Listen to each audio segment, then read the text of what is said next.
дар футбол бисёр бародарони футболбозро вохӯрдан мумкин аст, аммо кам аз ҳолатҳое ки бародарон дар як дараҷа бозӣ мекунанд ва маҳз ин чиз сабаби он шуда метавонад ки онҳо дар мунтахабҳои гуногун бозӣ кунанд.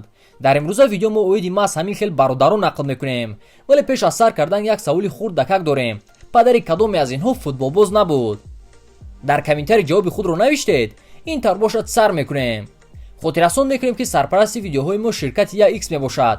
топ чемпионатҳо оғоз шуда истодааст ва махсус ба хотири ин ҳодисаи деринтизор дӯстони мо аз Yaxbet бошад барои ҳамаи обуначиёни канал бо промокоди ташвуд туҳфа омода кардаанд. ин ширкат боэътимод аст, зеро ҳамчунин сарпарасти Барселона ва якчанд топ дастаҳои аврупоӣ мебошад. маълумоти пурра дар комментария. кай вақте сухан оиди бародарони футболбозе ки дар мунтахабҳои гуногун бозӣ мекунанд меравад, якум шуда Боатенгҳо ба хотир меоянд. дар рейтинги мо онҳо ягона бародароне ҳастанд ки дар футбол натиҷаи хуб нишон дода тавонистанд. Жером ва Кевин Принс бародарони хунӣ ҳастанд. онҳо як падар доранд, аммо модарҳояшон гуногунанд. ин маълум аст, зеро онҳо тамоман гуногунанд. ҳар ду аз академияи Герта сар карданд, дар мунтахаби ҷавонони Германия бозӣ мекарданд. аммо Жероми меҳнатдӯстдор мавқеи худро дар мунтахаби Германия ва Бавария мустаҳкам карда чемпиони ҷаҳон шуд. ана Кевин Принс бошад, дар 13 даста бозӣ кард, дар дастаҳои чун Милан, Боруссия Дортмунд, Тоттенхем ва Барселона. аммо нашрияҳо оиди ӯ ҳамчун иштирокчии ҷангҳо ва муноқишаҳои гуногун хабар меоданд. ҳарчанд ки Кевин Принс Боатенг аз ҷиҳати маҳорат аз бародари худ беҳтар аст, аммо характери вазнин дорад. дар муқоиса бо Жером, Кевин барои мавқеъ дар мунтахаби Бавария мубориза набурд ва роҳи хеле осонро интихоб кард, мунтахаби Гана.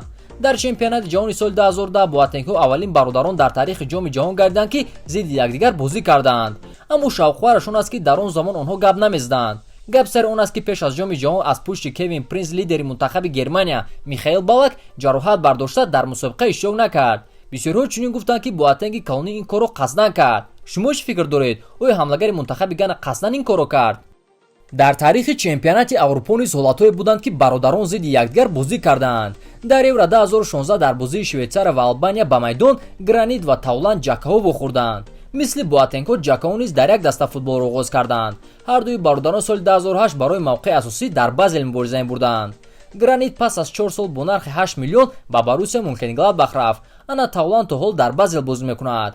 соли 2016 ҷака боз дастаашро иваз кард ва бо 45 миллион евро ба Арсенали Лондон рафт ки онҷо на танҳо футболбози асосӣ, инчунин капитани даста шуд.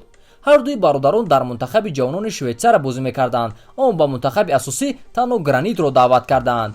ана маҳорати Тауланд бошад диққати мунтахабро ҷалб накард. вақте ӯ 23 сола шуд, фаҳмид ки ӯ наметавонад дар Швейтсария бозӣ кунад ва пешниҳоди мунтахаби Албанияро қабул кард.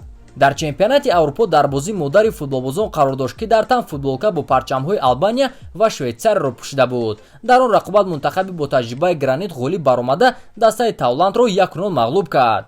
шавқуварашон аст ки байни дастпарварони Базел дигар бародароне ҳастанд ки яке дар Албания ва дигаре дар Швейтсария бозӣ мекунанд. сухан оиди Албиан Аэти ва бародари калонии ӯ Арлиан меравад. саргузашти онҳо ба карьераи бародарони ҷака хеле монанд аст. бародари хурдӣ дар мунтахаби Швейтсария бозӣ мекунад ва дар дастаи пурқувваттар ҳунарнамоӣ мекунад дар Вест Хэм. ана Калонӣ бошад дар мунтахаби Албания бозӣ мекунад ва дар чемпионати Швейтсария ҳунарнамоӣ мекунад. аммо дар Евро онҳо байни ҳамдигар бозӣ накарданд, зеро танҳо вақтҳои охир ба дастаҳои мунтахабашон даъват шуда истоданд. ҳар се бародарони Погба дар дастаҳои гуногун футболро сар карданд ва карьерашон ҳам гуногун аст. аз ҳам муваффақ бародари хурдӣ шуд Пол Погба. бародарони Калонии ӯ Дугонико, Флорентин ва Матиас ҳамин хел дар карьерашон натиҷаи назаррас нишон дода натавонистанд. Флорентин дар академияи Седан футболро оғоз кард. дар мунтахаби ҷавонони Фаронса якчанд бозӣ кард, баъдан 6 соли худро дар Сент-Этьен гузаронид ва акнун бошад дар Атланта Юнайтед бозӣ мекунад. соли 2010 Флорентин зуд ба қароре омад ки дар мунтахаби Гвинея бозӣ кунад ва дар ин мунтахаб зиёда аз 20 бозӣ гузаронид. карьераи Матиас бошад аз он ҳам бадтар буд. ӯ дар лигаҳои поёнии Италия, Англия ва Фаронса бозӣ кард ва аз ҳама дастаи пурқувват дар карьераи ӯ Спартаи Голландия буд. ҳозир ӯ дар дивизиони чоруми Испания бозӣ мекунад. мисли Флорентин, Матиас ҳам дар мунтахаби Гвинея бозӣ мекунад, аммо онҷо танҳо 5 бозӣ кардааст. ана карьераи Пол бошад тамоман дигархел шуд. аллакай дар 18-солагӣ ӯ дар Манчестер Юнайтед буд. рости онҷо натавонист ҳунарашро нишон диҳад ва ба Ювентус рафт. аллакай дар 23-солагӣ дастаи англисӣ ӯро бо 100 миллион евро баргардонид. айни ҳол Погбаи хурдӣ яке аз беҳтарин футболбозони дунё дар мавқеи худ ба ҳисоб меравад ва бо мунтахаби Фаронса зиёда аз 70 бозӣ гузаронид ва чемпиони ҷаҳон шуд. ана ду писари собиқ футболбоз ва тренери мунтахаби Бразилия Мазиньо. ҳар ду худро дар дастаҳои беҳтарини аврупоӣ хуб нишон доданд, аммо Тиаго Алкантара ки мунтахаби Испанияро интихоб кард, футболбози муҳими мунтахабаш гардид. Ана Рафиня Алкантара бошад, бо мунтахаби Бразилия ҳамагӣ якчанд бозӣ кард. Он бо Бразилия дар бозиҳои олимпии соли 2016 ғолиб шуд. Ҳар дуи бародарон дар Барселона футболро оғоз карданд, аммо Тиаго ба Бавария рафт, ана Рафиня бошад то ҳол дар Барса аст. рости мавсими гузашта дар Интер ҳамчун иҷора бозӣ мекард, ин мавсим бошад дар Селта. шавқхуарашон аст ки ҳамчунин писари амаки онҳо Родриго Морено бо муваффақият дар Валенсия бозӣ мекунад. А ту бо бародарат футбол бозӣ мекунӣ? Кадоме аз шумо беҳтар бозӣ мекунед? Саргузашти туро дар комментария интизорем. дар охир ба ту ин ду видеои хело шавққаро тавсия медиҳам.